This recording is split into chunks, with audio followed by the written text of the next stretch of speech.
A warm welcome to Digital Learning Department of Collegiate Education. In this video, I am trying to give a brief explanation on the topic Secretarial Compliance Certificate and its scope. ಈ ಒಂದು ವಿಡಿಯೋದಲ್ಲಿ ನಾನು ನಿಮಗೆ secretarial compliance certificate ಮತ್ತು ಇದರ ವ್ಯಾಪ್ತಿ scope ಬಗ್ಗೆ ಒಂದು ಬ್ರೀಫ್ ಸಂಕ್ಷಿಪ್ತವಾದ ಎಕ್ಸ್ಪ್ಲನೇಷನನ್ನು ಕೊಡೋ ಪ್ರಯತ್ನ ಮಾಡ್ತೇನೆ. Secretarial Compliance Certificate issued by a qualified whole-time company secretary to the specified companies. ಈ ಒಂದು ಸೆಕ್ರೆಟೇರಿಯಲ್ ಕಾಂಪ್ಲೈನ್ಸ್ ಸರ್ಟಿಫಿಕೇಟನ್ನು ಒಂದು ಸ್ಪೆಸಿಫೈಡ್ ಕಂಪನಿಯ whole-time qualified secretary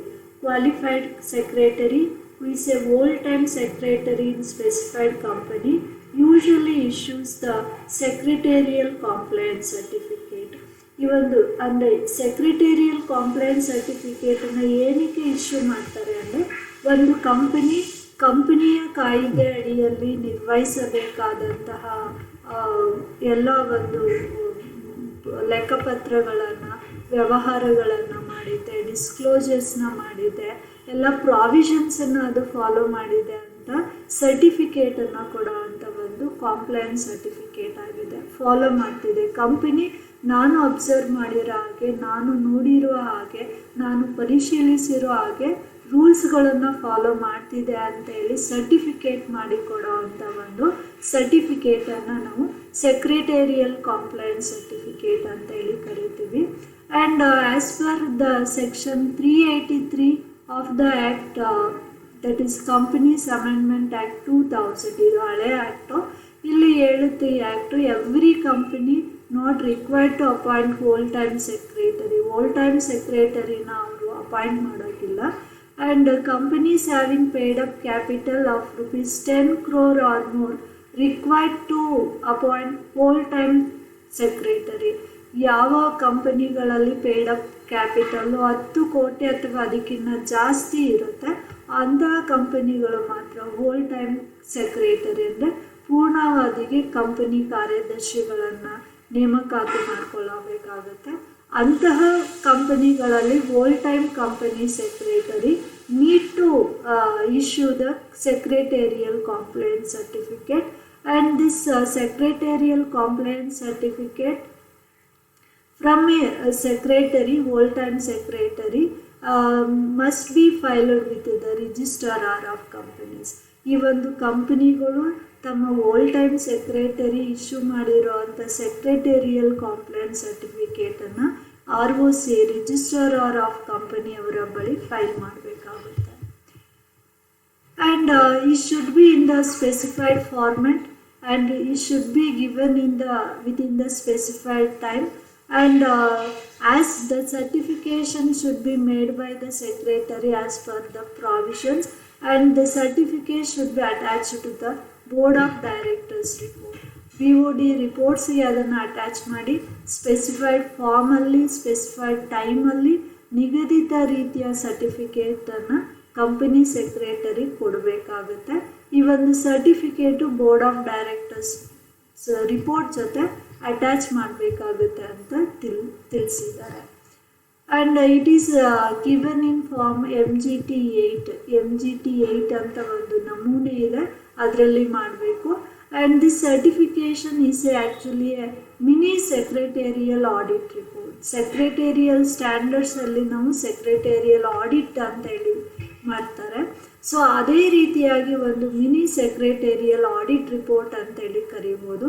ಯಾಕಂದರೆ ಕಂಪನಿಯ whole-time ಸೆಕ್ರೆಟರಿ ಅವನು ಪರಿಶೀಲಿಸಿದ ಹಾಗೆ ಎಲ್ಲ ಸಮರ್ಪಕವಾಗಿದೆ ಅಂತ ನಾನು ಪರಿಶೀಲಿಸಿದ್ದೀನಿ, ಆಡಿಟ್ ಬುಕ್ಸ್ ಆಫ್ ಅಕೌಂಟ್ ಸರಿ ಇದೆ, ಫೈಲ್ಸ್ ಸರಿ ಇದೆ, ರಿಜಿಸ್ಟರ್ ಸರಿ ಇದೆ, ಡಿಸ್ಕ್ಲೋಸರ್ ಸರಿ ಇದೆ ಅಂತ ಈ ಥರ ಸರ್ಟಿಫಿಕೇಷನ್ ಮಾಡಿ, ಯೂಶಲಿ ಪಾಸಿಟಿವ್ ಸರ್ಟಿಫಿಕೇಷನ್ ಮಾಡಿ ಕೊಡ್ತಾರೆ. ನೆಗೆಟಿವ್ಸ್ ಇದ್ದರೆ ಅದನ್ನು ಸಹ ಆನೆಸ್ಟ್ ಸೆಕ್ರೆಟರಿಗಳು ಅದನ್ನು ಮೆನ್ಷನ್ ಮಾಡ್ತಾರೆ. ಹಾಗಾಗಿ ಇದನ್ನು ನಾವು ಮಿನಿ ಸೆಕ್ರೆಟೇರಿಯಲ್ ಆಡಿಟ್ ರಿಪೋರ್ಟ್ ಅಂತ ನಾವು ಕರಿಬೋದು. ಇದನ್ನು ಕೊಡಬೇಕಾದ್ರೆ ಕಂಪನಿಯ ಯಾವುದೇ ಅಧಿಕಾರಿ ಅವ್ರ ಮೇಲೆ ಇನ್ಫ್ಲೂಯೆನ್ಸನ್ನು ಮಾಡಬಾರ್ದು. ಹಾಗೆಯೇ ಸೆಕ್ರೆಟರಿನೂ ಕೂಡ ಪ್ರಾಮಾಣಿಕವಾದ ಒಂದು ಪ್ರಯತ್ನವನ್ನು ರಿಪೋರ್ಟಲ್ಲಿ ಹಾಕಬೇಕಾಗುತ್ತೆ. and it shall be attached with the annual report return, that is MGT7. MGT7 ಜೊತೆಗೆ ಅವರು ಅದನ್ನು ಅಟ್ಯಾಚ್ ಮಾಡಬೇಕಾಗುತ್ತೆ. The company secretary in the compliance certified that he has examined the registers.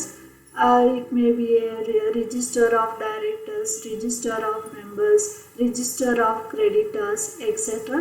ಈ ಒಂದು ರಿಜಿಸ್ಟರನ್ನು ನಾನು ಪರಿಶೀಲಿಸಿದ್ದೀನಿ, ರೆಕಾರ್ಡ್ಸನ್ನು ಪರಿಶೀಲಿಸಿದ್ದೀನಿ, ಬುಕ್ಸ್ ಆಫ್ ಅಕೌಂಟ್ಸನ್ನು ಪರಿಶೀಲಿಸಿದ್ದೀನಿ, ಕಂಪನಿಯ ಮುಖ್ಯವಾದ ಕಾಗದ ಪತ್ರಗಳನ್ನು ನಾನು ಪರಿಶೀಲನೆ ಮಾಡಿದ್ದೀನಿ. ಇವೆಲ್ಲವೂ ಸರಿಯಾಗಿದೆ. ನಾನು ಎಕ್ಸಾಮಿನೇಷನ್ ಮಾಡಿದ ಹಾಗೆ annual returns discloses the true fact, ಕರೆಕ್ಟಾಗಿ ಫ್ಯಾಕ್ಟ್ಸನ್ನು ಪ್ರತಿಬಿಂಬಿಸ್ತಿದೆ, and adequately discloses the actual facts. ಈ ಒಂದು ಆ್ಯನ್ಯುವಲ್ ರಿಟರ್ನಲ್ಲಿ ಕಂಪನಿ ನಿಜವಾದ ಮಾಹಿತಿಗಳನ್ನು ಮತ್ತು ಅಗತ್ಯವಾದ ಮಾಹಿತಿಗಳನ್ನು ನೀಡಿದೆ ಅಂತೇಳಿ ಸರ್ಟಿಫೈ ಮಾಡಬೇಕಾಗುತ್ತೆ. ಅದರ ಜೊತೆಗೆ ಕಂಪನಿಯ ಕಾಯ್ದೆ ಅಟ್ಟಿಯ ಎಲ್ಲ ನಿಯಮಾವಳಿಗಳನ್ನು ಅದು ಫಾಲೋ ಮಾಡಿದೆ ಅಂತೇಳಿ ಸರ್ಟಿಫಿಕೇಷನನ್ನು ಕೊಡ್ತಾರೆ. ಈ ಒಂದು ಸರ್ಟಿಫಿಕೇಷನಲ್ಲಿ ಯಾವುದ್ಯಾವುದನ್ನು ಸರ್ಟಿಫೈ ಮಾಡ್ತಾರೆ, ಯಾವುದ್ಯಾವುದನ್ನು ಅವರು ಸರ್ಟಿಫಿಕೇಷನ್ ಮಾಡೋದಕ್ಕೆ ಪರಿಶೀಲಿಸ್ತಾರೆ ಅಂತ ಅನ್ನೋದಾದರೆ, register all type of registers of the company, ಅಂದರೆ register of members, register of directors, register of debenture holders, register of creditors, ಈ ರೀತಿಯಾಗಿ and register of charges and mortgages, ಇವೆಲ್ಲವನ್ನು ಅವರು ಪರಿಶೀಲಿಸ್ತಾರೆ.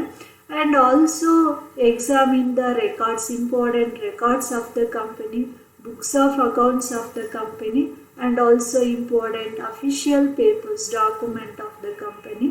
And he also examined the annual return of the company, and he also examined the forms and returns filed with the respective or concerned authorities, and he also verified and examined the provisions relating to the meetings of the company conduct ಮಾಡಿರುವ ಮೀಟಿಂಗ್ಸಲ್ಲಿ ನಿಯಮಾವಳಿಗಳನ್ನು ಯಾವ ರೀತಿ ಮಾಡಿದ್ದಾರೆ, notice ಕೊಟ್ಟಿದ್ದಾರಾ ಇಲ್ವಾ, recordings ಆಗಿದೆಯಾ, agenda ಇತ್ತಾ, minimum members ಅಂದರೆ quorum present ಇದ್ರಾ, ಈ ಥರ ಆಗಿ ಎಲ್ಲವನ್ನು ಅವನು ಪರಿಶೀಲಿಸಬೇಕಾಗುತ್ತೆ.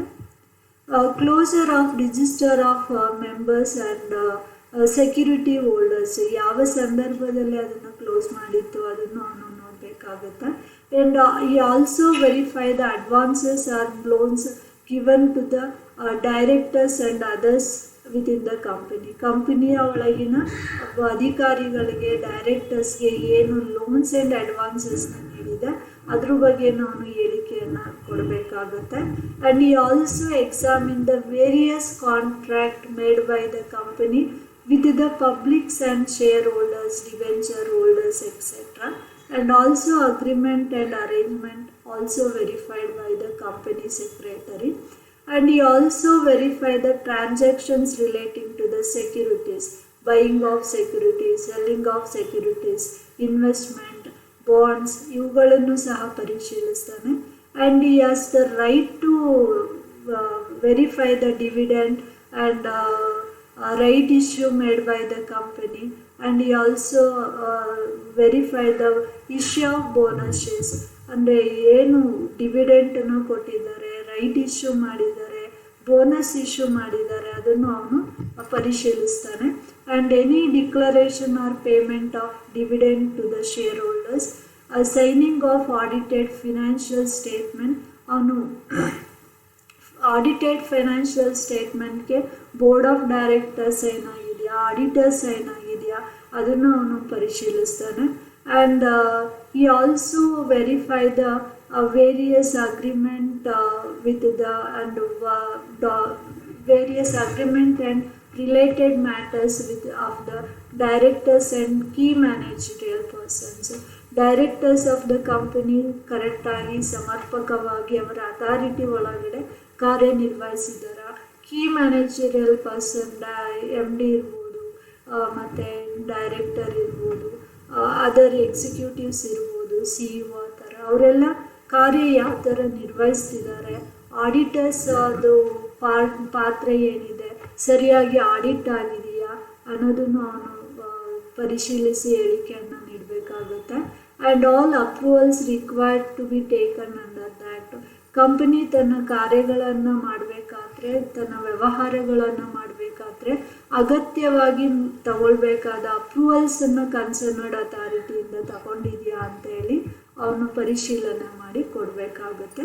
ಈ ರೀತಿಯಾಗಿ ಸೆಕ್ರೆಟೇರಿಯಲ್ ಕಾಂಪ್ಲೈನ್ಸ್ ಸರ್ಟಿಫಿಕೇಟನ್ನು ಒಂದು ಕಂಪನಿಯ ಓಲ್ಡ್ ಟೈಮ್ ಸೆಕ್ರೆಟರಿ ಸ್ಪೆಸಿಫೈಡ್ ಕಂಪನಿಗಳು ಪ್ರಾವಿಷನ್ಸನ್ನು ಫಾಲೋ ಮಾಡ್ತಿದೆ, ಕಾಂಪ್ಲೈನ್ಸ್ ಮಾಡ್ತಿದೆ ಅಂತ ಕೊಡೋ ಅಂಥ ಒಂದು ಸರ್ಟಿಫಿಕೇಟ್ ಇದಾಗಿದೆ.